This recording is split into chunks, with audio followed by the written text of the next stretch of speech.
Welcome back to another episode of Break the Silence. I am your host, Cyborg, and today we're going to be talking about my favorite player in the NBA from the Detroit Pistons, Tobias Harris. I'm kidding. We're going to be talking about the Joker, Nikola Jokic, and the fact that I still believe he is easily the best player on the planet.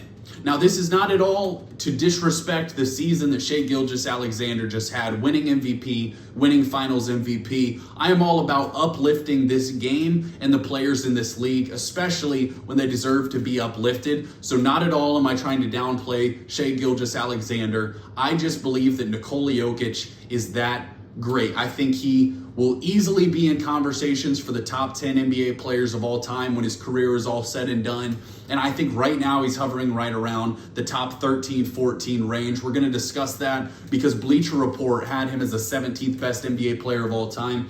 And there's a couple guys on that list that I think he's just clearly and easily ahead of. So we're going to discuss all of that. Before we do, make sure you take a second to subscribe to the channel. We're going to be grinding NBA content for the rest of this offseason, heading in to a great season next year where I think we are going to have a lot of parity, a lot to look forward to. So just make sure you subscribe because we got a lot to discuss. So let's start with this. Nikola Jokic last season was the third player in NBA history to average a triple-double with 30 points, 13 rebounds, and 10 assists. Obviously, we know the other two. Oscar Robertson did it in, I think, the 70s. And then Russell Westbrook has actually done it a few times, but on way worse efficiency than Nikola Jokic. So we have always put so much value in the triple-double. And obviously, I think Russell Westbrook kind of led to maybe some of the diminishing of that stat and what it represents. But I think when you're talking about Jokic, the Joker, it represents everything that makes him an incredible basketball player because he led the entire NBA in PER, which is player efficiency rating. Now, it's not the perfect stat, but when you look at the all-time rankings, pretty much all of the top seasons of all time are exactly who you'd expect to be on that list. Guys like Nikola Jokic, Wilt Chamberlain, Michael Jordan, LeBron James, Giannis Antetokounmpo. Really great players usually lead that stat, and Nikola Jokic has continued to thrive and dominate that stat. Like I said, last year he was third in the league in scoring 30 points a game, which is crazy from a guy who passes the ball so much, averaged over 10 assists a game. He was also fourth in the league in total steals. Everyone tells me he can't play any defense. I watch the games, and I think Nikola Jokic is more than good enough to get the job done. I think that's why his plus minuses and all of those numbers are off the chart. So last season, he made it to 7 games in the second round with the Oklahoma City Thunder. Now, obviously, they lost that 7th game primarily because Aaron Gordon got injured and it just felt like it kind of wasn't meant to be. That team last season for the Denver Nuggets did not have the depth that this team this upcoming season is going to have. And I think that the Nuggets will easily be able to accomplish really anything as long as their health stays intact because their depth is incredible. Nikola Jokic is still easily in his prime, and they have built really good pieces around him. I'm pretty sure at the moment I'm going to be picking the Nuggets out of the Western Conference and to win the NBA title, but we're going to wait for that till we get a little closer to the season and we see maybe if there's any injuries or anything like that. So this team is going to be built perfectly. You added Cam Johnson, Bruce Brown, Tim Hardaway Jr., and Jonas Valanciunas. You finally got Jokic a backup. But Cam Johnson is going to be a perfect addition. You got off the Michael Porter Jr. money that was just, obviously way too much money for a good basketball player, but a guy who was a little inconsistent when it came to injuries, when it came to, just kind of felt like he had a lot going on. He's got some weird clips that always go around social media as well. But you brought back Bruce Brown, who helped you win a title a few years ago. And Cam Johnson is an absolute sniper. Tim Hardaway Jr. is good value off the bench. And Jonas Valanciunas will add that backup position for Nikola Jokic. Now, last season, Shai won the MVP, and I don't believe that it was the same way that Joel Embiid won the MVP a few years ago, where it felt like they just kind of gave him a sympathy MVP, and the discussion and the rhetoric all got really weird. I extensively talked about that, how I thought it was disrespectful to the game, some of the things that were said about Nikola Jokic. Kendrick Perkins called him a stat patter like Russell Westbrook and things of that nature. I don't think any of that is even slightly applicable to the game and the play style of Nikola Jokic, who I think clearly is a winner.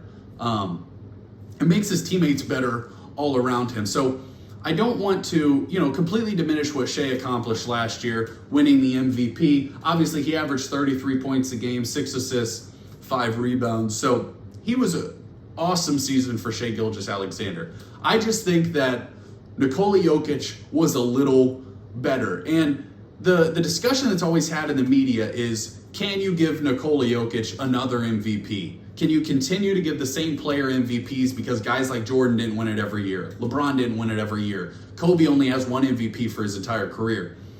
That, in my opinion, is not the right way to look at the award. I like when you judge the season solely on what was accomplished and what happened in that individual season. And for whatever reason, that's not how voters in the media like to view the MVP award. When they gave it to Joel Embiid a couple years ago, they said Jokic hasn't won a title, and Embiid just kind of deserves one at this point. That doesn't really make sense to me. Did he have the best season or did he not? And last year, Jokic did something, like I said, that only 3 guys have ever done, which is averaging a triple-double as a center, and, the only center to ever do it, but also with crazy efficiency. And that's where Jokic really makes his, money. And I think when you're looking at the history of the game, Bleacher Report ranked him as the 17th best NBA player of all time. Now, we know some of his accolades: 6-time All-NBA, 7-time All-Star, 1-time champ, Finals MVP, and 3-time MVP. You look at some of the players that are in front of him. I think Nikola Jokic has already had a better career if he retired today than a guy like Kevin Garnett. Now, let me say this. Kevin Garnett is actually my favorite basketball player of all time. When I fell in love with the sport, it was because I watched Kevin Garnett in the 2008 finals against Kobe Bryant and the Lakers, and I immediately was drawn to his intensity and, just the way he played basketball. I just think if you look at their totality of their careers, Nikola Jokic has accomplished so much with the 3 MVPs and the title, where he was clearly the best player. Now, Kevin Garnett, obviously one of the best defenders in NBA history, and I love to see KG getting his love. But on this list, it shows the highest and lowest rankings for Nikola Jokic. The highest he was 12, and the lowest was 28.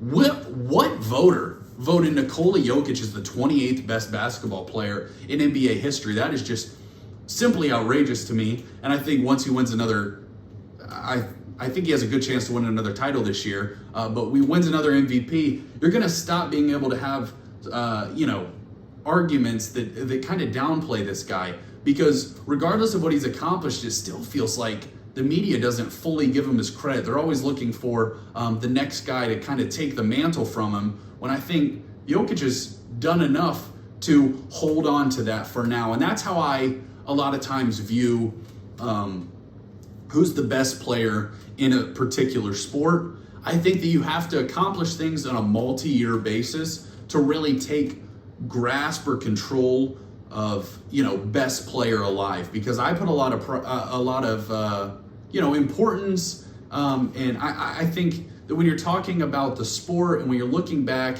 at the history of the sport, being able to say this is truly the best player for these amount of years, I don't think it should just jump around. I don't think you should have Jokic for 3 years, Embiid for a year, Jokic for a year, Shai for a year. No, if Jokic has been the best player for 7 years, I think that that's the way that you should view the sport. Now, kind of getting off on a little tangent there, but going back to this list, they have Jerry West in front of him. Obviously, legendary player. He's a logo. He's a 1-time champion, one Finals MVP. And then Oscar Robertson was in front of him. The one that I really didn't understand, Kevin Durant was ranked at 13th all time. So KD obviously has 2 championships. He has 1 MVP. But when you look at kind of their accomplishments in the league, I think that you could pretty easily argue that Nikola Jokic, if he retired today and Kevin Durant retired today, Nikola Jokic has accomplished more in the league. I don't think at any point we really saw Kevin Durant as the best player in the league. If you wanted to argue like 2017, 2018 when he joined the Warriors, but It's hard to give him too much credit all the time. Now, obviously, he's an unbelievable basketball player. I'm not arguing he should be the 50th best player of all time. I just think that when you're comparing him with Jokic, I personally just give a little bit of the, the bump or the, what am I trying to say here? You give a little bit of the advantage to Nikola Jokic in that conversation. So the Nuggets this season, getting into that, I just think Nikola Jokic should be somewhere around the 14th, 13th best NBA player of all time. And I think he's going to continue to rise in that rankings. He's got guys like Hakeem Olajuwon right there, Kobe, Steph, a lot of really great players. But Nikola Jokic is in that conversation. And I think current player-wise, not counting your LeBron, Steph, KD, guys who are pretty much at the end of their career, but Jokic and Giannis are the only two that are really in that top 20 discussion. But Jokic is the one that I can see himself propelling it into the top 10 of all time, and I just don't think Shai is quite on that level. Now, again, he had an awesome season. I don't want to downplay that. Let's talk for a second about what we expect from the Denver Nuggets in this coming season. So when you're looking at the Western Conference, it's obviously clearly better than the Eastern Conference this year, especially with the Jason Tatum injury, the Tyrese Halliburton injury, and then the Milwaukee Bucks doing a weird thing with Damian Lillard's contract and spreading it out over 5 years, adding Miles Turner. I don't know how I feel about all that. But you look at the West, it's clearly going to be better than the East. The Oklahoma City Thunder, you got to give them credit. You got to give them, a little bit of love for what they accomplished last season. And a lot of people you're going to hear just pick the Thunder again. I don't think it's a ridiculous pick. But when you look at the history of the game over these last 5 years, we thought when the Bucks won a title that they were going to rattle off a bunch in a row, and they haven't. The Lakers won a title in the bubble. We thought maybe they'd win a couple more with LeBron and AD. They didn't do so. The Nuggets won. We thought maybe they'd rattle off some more. Then they had some injuries. Jamal Murray's kind of been injured at times. Aaron Gordon's been injured at times. Michael Porter Jr. had a shoulder injury in the playoffs a couple years back. And they weren't able to rattle off more finals. The Celtics won a title last season, and we thought for sure, they'll rattle off a few more. And now that team is completely rebuilding. It is not fair to expect a team, just because they were the best team last season, that they're just going to keep rattling off championships. The NBA has this weird way about it, that if you aren't improving your team and you're staying stagnant, then other teams almost tend to jump you. And that's what kind of happened. The Celtics didn't make any improvements to their team last year, and they just didn't seem as good. And it's kind of hard to explain sometimes what the difference was when you're talking about the Celtics team that just played this year and was going to lose that series to the Knicks versus the team that just dominated the previous year. Was it just competition? Was it the way that the playoffs worked out? Or was it the fact that other teams in the league made improvements? The Knicks made improvements to get Mikal Bridges and Karl Anthony Towns, and they went out there and they beat the Celtics fair and square. So the Thunder didn't make any moves this offseason. They at least were significant, other than re-signing a couple of their guys. But when you look at the Nuggets, you're adding 4 valuable rotation pieces, but you're also talking about hopefully another year of improvement over a guy like Christian Brown, who averaged 15 a game last year. Julian Strawther, Peyton Watson, guys that we like, Zeke Naji. You got rid of Russell Westbrook. I don't know how Nuggets fans feel about him because I haven't actually heard, but I don't see that as a huge loss myself. Maybe you guys would disagree with me. But adding a guy like Bruce Brown, who's been in the system, I just kind of prefer that. I think he can play a little bit more in this system. Now, let me say this. This is kind of a sidebar, but there are players in NBA history that I would not recommend signing their teammates to huge contracts if you were other teams. Now, let me explain what I mean. Bruce Brown left the Denver Nuggets and signed a huge contract with the Indiana Pacers, and he did not do a lot for the Pacers, and they got traded, I think, to the Raptors, and didn't do a lot for them. KCP left the Nuggets and went to Orlando, didn't do a lot for them. Aaron Gordon obviously had his ups and downs early in his career, went to the Nuggets and saw a ton of improvement. Nikola Jokic is a player that makes all of those guys look significantly better than, maybe even they are. And Aaron Gordon is obviously a very good basketball player, but Nikola Jokic is able to raise his teammates' levels to, way higher heights. It'd be interesting to see how a guy like Michael Porter Jr. performs with the Brooklyn Nets, a team that's not going to be any good. But I think that when you bring in Cam Johnson, I think you're going to see a guy take a step forward as a player. He's going to be playing in meaningful basketball games again. And the guy can shoot the lights out. He maybe isn't quite as good as catch and shoot, kind of off balance shots as Michael Porter Jr. But man, he's close. And I just think he's going to be awesome next to Nikola Jokic. I'm so high on the Nuggets for this upcoming season.